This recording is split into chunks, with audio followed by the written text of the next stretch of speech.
Welcome to Verbal Pick Radio, where we give you a verbal image of life, and we are everyday people. Like to welcome you all to the show. Look, a tragedy just took place at the Capitol building in Washington, D.C. A tragic end of life to a young man whom is being portrayed as being confused, mental issues. I guess they're saying that something had to be wrong with him. A 25-year-old black man to go to the Capitol seeking to harm Capitol Police or address his grudges in that manner. To jump out with a knife and go towards the Capitol Police officer, in which he was shot dead. And they say that they believe he wanted to commit suicide by law enforcement. I said it before, especially on my podcast in dealing with the George-Floyd trial. People, you don't understand. If you look at the agony and the grief and the guilt on the faces of the witnesses that witnessed the murder of George Floyd by the hands of a police officer who had his knee on his neck, that pain travels not just to those who witnessed it, but all through the media, all through the TV screens, right into people's living rooms. And people are frustrated because they couldn't do anything about it. And I'm sorry.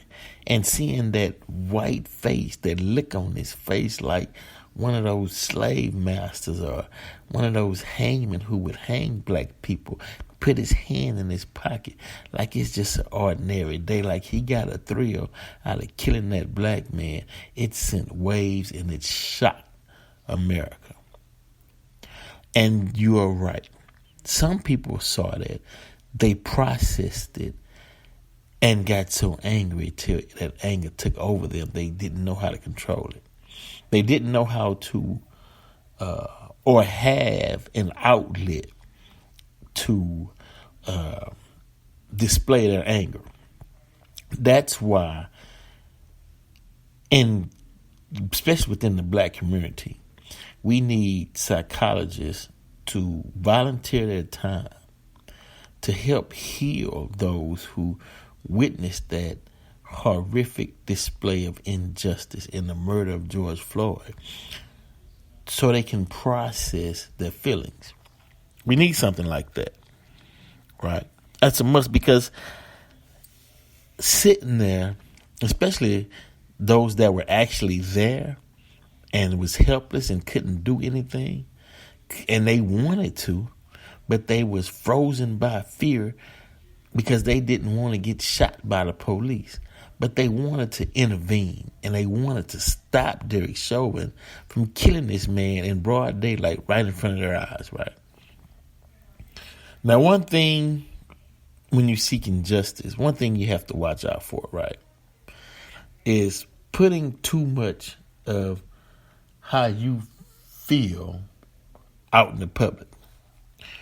Because what they'll do is they'll let you go first and pour all your heart and your grievances and your thoughts and how you do things out in the public, right?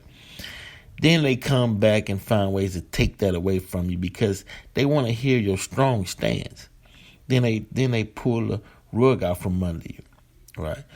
They'll find somebody to lie and say, well, I saw this and this because you put all your eggs in one basket. You put all of your heart, mind, body, and soul into this one thing, right?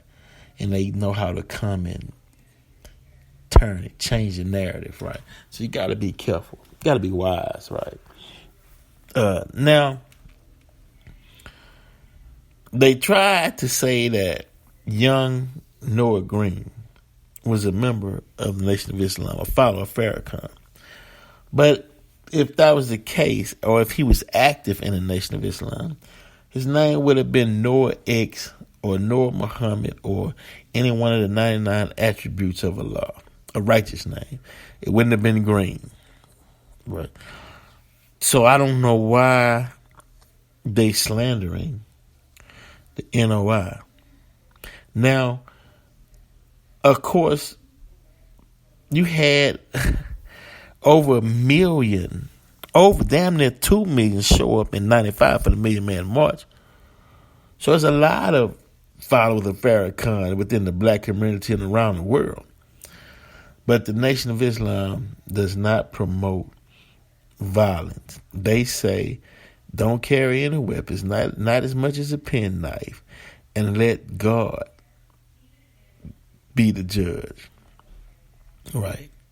Vengeance is mine, said the Lord. That's in the Bible. So what happened with Noah Green was he had some anger. Then think about it. He's 25 years old. You know, that anger has been passed down to his generation due to the fact that nothing has been done, especially since his grandparents' time to his time. Hell, you got to turn on the news and see that they pushing back voter rights laws. You got to hear the president of the United States associated with Jim Crow in 2021. So yeah, you're right. You do have some people who saying, look, our racism is over with in their mind. They're not putting up with it. They're not understanding. They're not trying to say, well, you got to give the racist time to get things together and understand. And, one day the racist, he's going to embrace you and love you as your brother and whatnot. You got some people who's not betting on that. They're saying, you know what, I'm going to be free. I'm not living up under the shadows of oppression. Okay. Now do I condone what the young brother did? No, because your life is valuable. We need thinkers and soldiers and folks with brilliant minds and bright young minds to get out and motivate and create and help the elderly and be a pillar of your community. You're better off alive than dead. That's not the way to go about it. It's other ways to address your anger and your disgust with injustice. It's other ways, other outlets that you can choose. So for those of you that's out there that's upset and that's angry, and I mean very angry, we understand the reason why, because all you got to do is turn your television. You see folks going in churches killing black people, police killing black people. You see the George-Floyd murder, Breonna Taylor. You see the sister in Fort Worth shot in her house, brother sitting on the couch eating ice cream, shot by police. I mean, enough is enough, and it's scary out there. I understand. It's scary when you walk outside your house. I mean, you could be driving while black and get killed. Hell, you seen a legislator, a lawmaker, knock on Governor Kemp's door in Georgia, Miss Cannon, and get hauled off and took to jail. So, of course, it can be scary living in America, but have no fear, though. You were created by the Creator. You wasn't made, you were created. So stand strong, love who you are, and continue to push forward every day. But don't lose it and get out there and start trying to kill and attack people. We're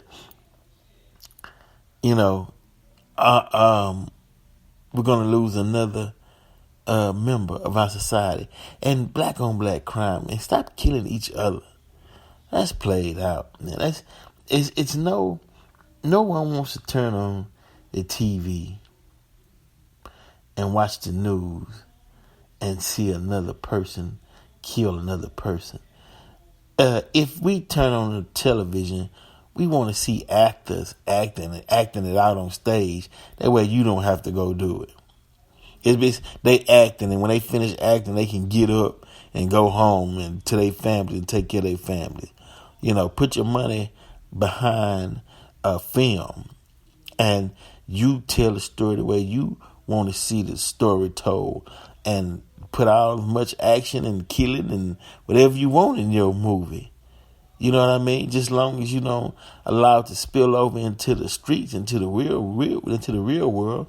And then after the movie, after the scene is cut, when they say action, you take action and you act out the plot in your movie. And after it's over, when they say cut, and that's a wrap, and it's over for that day, get up and go home and go to work the next day and finish playing out your role or whatnot. But in reality, though, man, I don't risk killing each other in reality. You make enough money to make your own movie and do it on the screen. At least that'll save lives. You see what I'm saying? But yeah, man, now this was a sad day because it's so much that's going on. It's so much that's in the mix right now. I mean, racism and the George-Floyd trial. And as I stated, the sister being arrested for knocking on the governor's door. The COVID-19, blacks on the front line, essential workers. I mean, it's just so much stress that's prevalent in society today to where we do need a licensed counselor, therapist, psychologist, or something in the community to sit down and talk with the people and give them some type of clarity, build them up again, make them whole again, because you don't know what kind of parents these people got at home, if they even notice their child, if they even care, if they provide for their child. One way you can tell if a person is providing for their child is by what they feed their children. Give them nutrition. Give them vegetables. It don't take much for you to grow some basil or some parsley in your yard and make a tea out of it to get them their vitamins to go along with the food they eat. It's just so much you can do, if you put effort into it. So, it's the time out for excuses. No mistakes, right? Keep building and keep going. Wow, man. Every day you're like, damn, I didn't see that coming. Damn, didn't see that coming. Oh shit, look at that, but it's that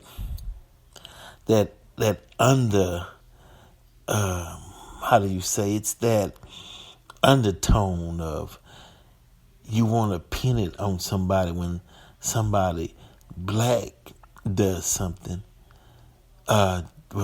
They follow Farrakhan.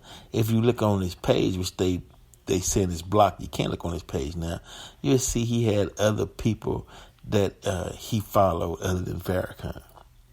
Right. But since Farrakhan is the big name, we got to put him out there. Because white people need someone to fear. And Farrakhan, you're going to be the boogeyman. White folks got to fear you to keep them on their toes. And we all know how the game played out.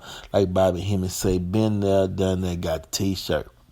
You know what I mean? So, hey, it is what it is. But no, it's not the way to go about answering your grievance. But I understand the frustration, of course.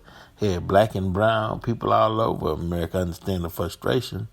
But, it's been designed to fight in a way that can get your message over. One of those ways was, hey, look, we're going to vote. Everybody, it's time to vote. Everybody that's out there, we want to get some of these people out of office and put the people you want in office so you can have a brighter day. But you do have those colonists who like, nah, that ain't happening. Matter of fact, we're going to even change the rules of voting to discourage you and stop you from voting, so we can continue our agenda. And the people are like, nah, it's been going on too long. We'll bring our own food. We stand in line. We'll be there. We'll do this and we'll do that. And we'll make sure this is done. So, hey, but put forth your best effort, though. You know, that's what makes it interesting. But I don't think it's gonna win. On a Derek Chauvin trial, what Sweet Daddy told JJ, boy, you in trouble. Nah, wait, that was Sweet Daddy said on JJ, but he was talking the bad news. Yeah, so that's what we saying to Derek Chauvin. Boy, you in trouble. Ain't nobody, man, please. You murdered this man and still had your knee on his neck even after he was dead. No sense of mercy, no sense of humanity. And you think that people are just gonna sit by and just watch that and be lifeless, like they don't have any feelings, like they're not human? Come on, think about it. Noah Green, they'll be speaking your name for days to come because you was a black man that took that action. And that does it. It scares white people. Look at Camp Logan. And you can watch that movie on Hulu called The 24th, when in Houston, 1917, blacks took the streets and started killing whites because they couldn't take the racism no more. I mean, white folks peeing on a man's head while he eating, just doing all kind of devilishment, just all kind of sick shit. And they just said, man, the hell with that. They marched down and went to work, right? So they know that time when people are fed up and can't take certain abuse, lash out. But I'm simply saying it's a way to do it, man. You know what I mean? Just hold on. Not like Trump saying, what he say, stand back and stand by and all like that. Nah, not in that sentiment at all, bro. You use your mind, use your intelligence, and let the creator of this universe take care of his universe. Verbal Pick Radio. We're out.